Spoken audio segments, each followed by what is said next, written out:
Since the Charlottesville protests in August 2017, there has been an ongoing debate over the nation's Confederate monuments, and there doesn't seem to be any chance for a consensus on what to do with them in the near future.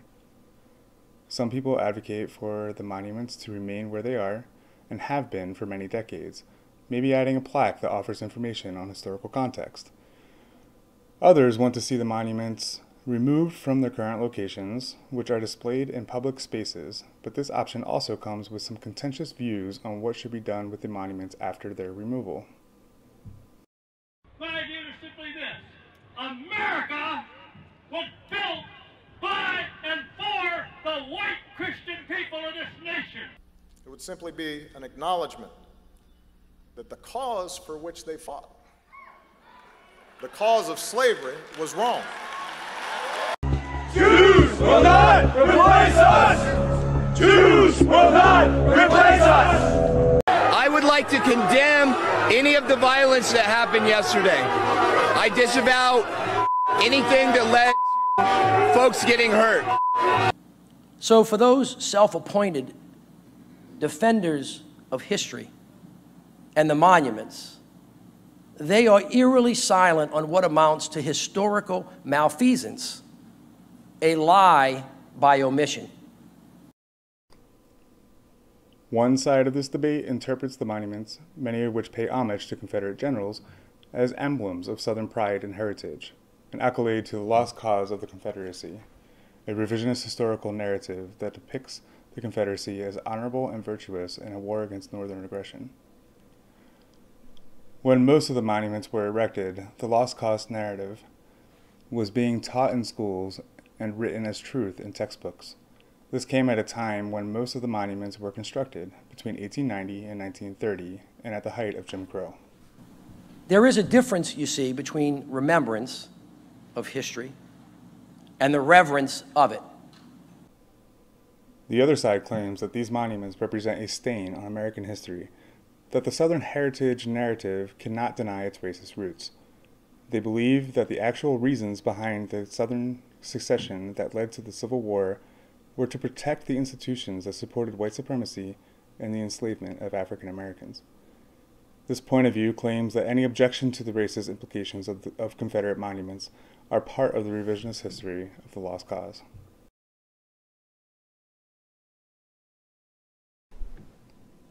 While both arguments hold water for many people, a disturbing rise in white supremacist groups in the last decade has drawn more attention to Confederate monuments. The ethicality of the monuments has impassioned the politically polarizing debate that has led to violent protest, vandalism, and state legislative actions to protect the monuments. It all really boils down to legacy, and whose legacies are represented at the forefront of America's social landscape, and whose are being overshadowed or ignored altogether. They were never just tributes to fallen heroes. There was a really big systematic push to promote the history of the Confederacy and the so-called lost cause that was largely engineered by women's groups like the United Daughters of the Confederacy, which had a very overt and systematic plan to rewrite textbooks, to erect public monuments that would establish the true history of the war. This debate is between the legacy of the lost cause of the Confederacy and the legacy of slavery and Jim Crow, and how African Americans today are valued as American citizens compared to their bonded ancestors. The legacy of slavery and Jim Crow exists today in the sense that African Americans are the manifestation of their ancestors' struggle for freedom and equal representation in their government. But there are a few monuments that memorialize this struggle. The legacy of white Southerners is idolized prominently and proudly in public spaces, unavoidable to every member of that community. These icons of Southern heritage are the heroes and role models who valiantly fought for the South during the Civil War, and they are the very same figures who enslaved and tortured African American slaves. People who want to protect Confederate monuments and see them remain where they are fear that their removal will lead to an erasure of American history. This video argues that the iconography behind Confederate monuments in the South serves to uphold only one version of American history by promoting white supremacist values that cater only to a history benefiting white Americans. The existence of these monuments minimizes the contributions of minority groups in America and still exist in the South today as a reminder that the white majority remains racially superior. The 4 states covered in this video, Virginia, North Carolina, Georgia, and Alabama, all have state legislation passed within the last 8 years that protect Confederate monuments.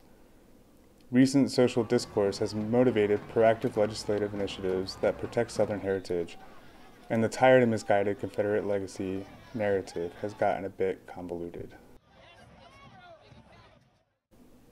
The monuments along Monuments Avenue in Richmond, Virginia, the Civil War obelisk in downtown Birmingham, and those surrounding the Georgia State Capitol building in Atlanta have all been erected on publicly owned land.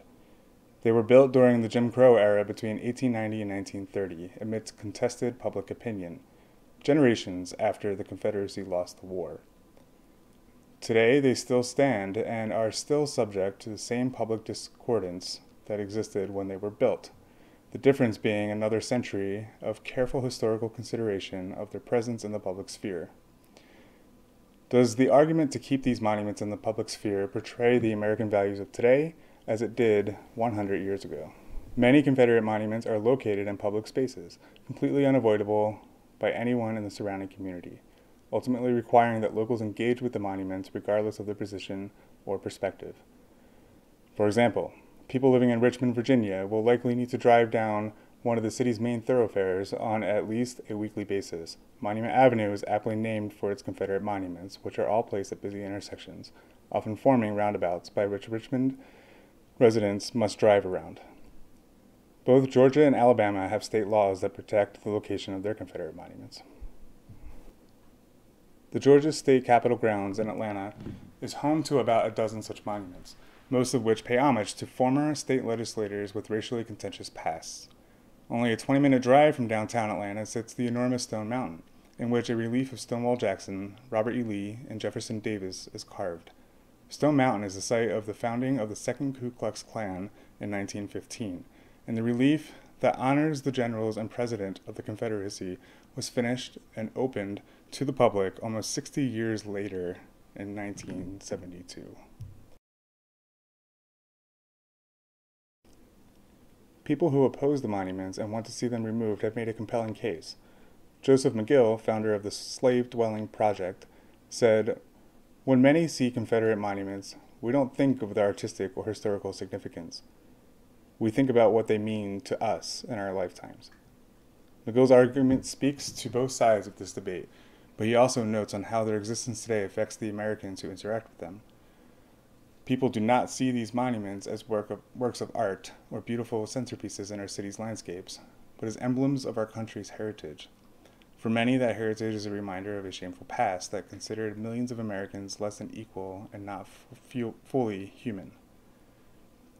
Those who stand for the protection of Confederate monuments in public spaces are seen as wanting to uphold this American tradition. People who advocate to preserve them as reminders of when America was great do not consider how this country was not so great for the many Americans who were not white. Janie Harrison, Vice Chairperson of the South Carolina African American Heritage Commission, claims that when I see them, particularly the image of Ben Tillman, I only think of a bunch of white folks trying to hold on to something to help them remember the fallacy that they are better than us. Harrison refers to former South Carolina Governor and Senator Pitchfork Ben, who supported lynch mobs and was outspoken in his belief that blacks must submit to either white domination or extermination. Many Southern lawmakers and politicians at the federal level, including the sitting president, have spouted rhetoric of the lost cause of the Confederacy to further a white supremacist agenda. Politicians have enacted racially motivated laws under the guise of protecting Southern heritage so they can maintain power in government. Moreover, the notion of holding on to white hegemony has effectually trickled down to the increasing numbers of white constituents who, across social classes, have begun supporting ideologically radical politicians with known affiliations to white supremacist groups. President Trump defended these angry virgins with this speech. And you had some very bad people in that group, but you also had people that were very fine people on both sides. Okay. This is, in part, due to a growing number of people who identify as racial minorities gaining more and more elected seats in government. In turn, racial resentment has been increasing among the white population and continues to become manifest in hot social debates, like over the ethicality of Confederate monuments and public spaces. At its core, this debate speaks to the underlying issue of how Americans can best assure equal and fair representation in the United States and how people are remembered in the country's history. In recent years, the movement to construct monuments and statues to figures who represent the African American struggle for equality has gained much influence. Most notably, perhaps, is the statue of Martin Luther King Jr. in Washington, D.C., that was dedicated in 2011. It is located at 1964 Independence Avenue along the Potomac River across from the Jefferson Memorial, its address referencing the Civil Rights Act of 1964, in which Dr. King was a key influence.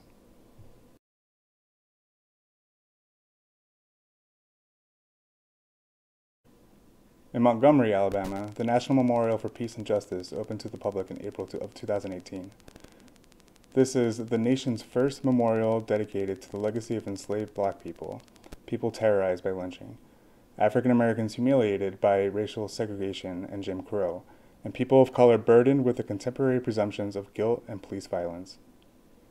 Inside the memorial hang dozens of steel pillars, all of which are suspended from the ceiling and represent a county in which African Americans were lynched during the Jim Crow era. It is a powerful and sobering reminder of the racial injustice and violence perpetrated on people of color in the name of white supremacy in the United States. The number of monuments dedicated to the legacy of the Confederacy far outnumber those that honor African Americans in the United States history. As of February 2019, the Southern Poverty Law Center identifies 114 Confederate symbols that have been removed since the Charleston attack in 2017, but about 780 monuments still stand. In Georgia, there are 114 statues dedicated to the Confederacy, 110 in Virginia, and 97 in North Carolina, making up the 3 states with the most statues still in existence. Alabama is not too far behind with 60 statues. The number of monuments dedicated to the civil rights and equal rights activists is thought to be around a mere 77. However, an exact count is debatable as there is no single database for all of them. Taking this into consideration, the notion that removing Confederate monuments will erase American history seems to come from a one-sided version of our national story, which largely excludes the disproportionate numbers of public monuments between white Southerners and the Black freedom struggle. Yet still, government officials and lawmakers work to protect our Confederate monuments for the sake of remembering the legacy of the South. The Georgia State Capitol building in Atlanta is another public space in which a series of statues has been erected to honor individuals who are considered important in the state's history. Many of these figures, mostly white men who held elected positions, have a contentious past and were outspoken white supremacists or upheld white supremacist ideals. To name a few of these historical figures, Thomas Edward Watson is one such figure who ran for office in 1910 as a populist, but later turned his political leanings to a more controversial stance, vilifying blacks, Catholics, and Jews. Another statue erected in 1907 is of John B. Gordon, who was elected to U.S. Senate, then governor, and was an opponent of Reconstruction. Gordon came from a modest past as a mine operator, but gained influence after he took over half of Robert E. Lee's army by the end of the Civil War. Following the war, Gordon was widely believed to have been the Grand Dragon of Georgia's Ku Klux Klan organization in 1879. Another statue is of Richard B. Russell, who was a bit less controversial in Georgia's history, as he was an advocate for states' rights more than a racist. Russell, however, is quoted as saying, "I believe that the Negro is entitled to equal and exact justice before the law, and that he is entitled to every right that I enjoy. There is nothing in our Constitution, however, that says we must enjoy these rights together, at the same time and in the same place." A statue of Talmadge stands on the Capitol grounds because he was elected to 4 terms as governor beginning in 1932, but he died in 1946 before he took office for his 4th term.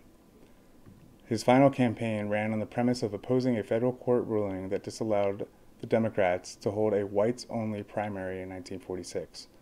Speaking out against the court's ruling, Talmadge claimed that they desire Negroes to participate in our white primary in order to destroy the traditions and heritages of our Southland.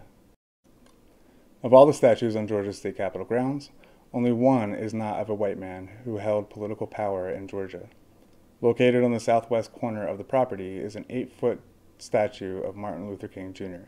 And while Dr. King was indeed an influential figure in the civil rights movement, he did not focus his efforts on Georgia alone. Erected in 2017, the rationale behind placing his statue in the same respect as other historical figures from Georgia with racially contentious pasts poses an interesting conflict with the other statues.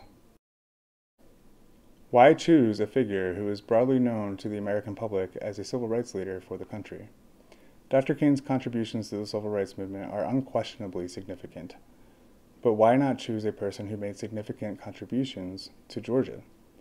There are plenty of people in Georgia's history who are easily as notable as the former governors and statesmen whose statues proudly dot the Capitol landscape. Why not choose Jefferson Franklin Long, for example, a former slave who was later elected as Georgia's first African-American congressman and the first black member to speak on the floor of the U.S. House of Representatives? Or perhaps a woman from Georgia's history would add another level of representation to the icons on the Capitol lawn. McCree Harris was an educator at Monroe Comprehensive High School, performed with the Freedom Singers, and became an activist in the civil rights movement in Albany, Georgia. The decision to place a statue of Martin Luther King Jr. on the Capitol grounds to diversify the iconography surrounding the state building ignores the contributions of local Georgians and overshadows the efforts of women. So what is to be done with these monuments? Overall, most people do not advocate for the destruction of Confederate monuments. Instead, many believe that Confederate monuments should be kept where they are, but with added context about who put them there and who the statues represent. Others believe the monuments should be relocated to museums rather than in public spaces, so that people who are offended by them are not forced to interact with them. A third proposal is to move the monuments to historically appropriate locations, like Confederate cemeteries, such as the case in Charlotte. It is difficult to contextualize Confederate monuments where they stand today. Regardless of your personal stance on their fate, there is no denying that the issue of what should be done with them, their public prominence, and the continued promotion of the lost cause of the Confederacy is at odds with the values and virtues of today's American society. If one thing is true about Confederate monuments, it's that whomever erected them in the first place was certainly successful in establishing a narrative of American history that millions still hold on to today as part of their legacy and heritage. Perhaps there is nothing quite as American as a polarizing debate over right and wrong.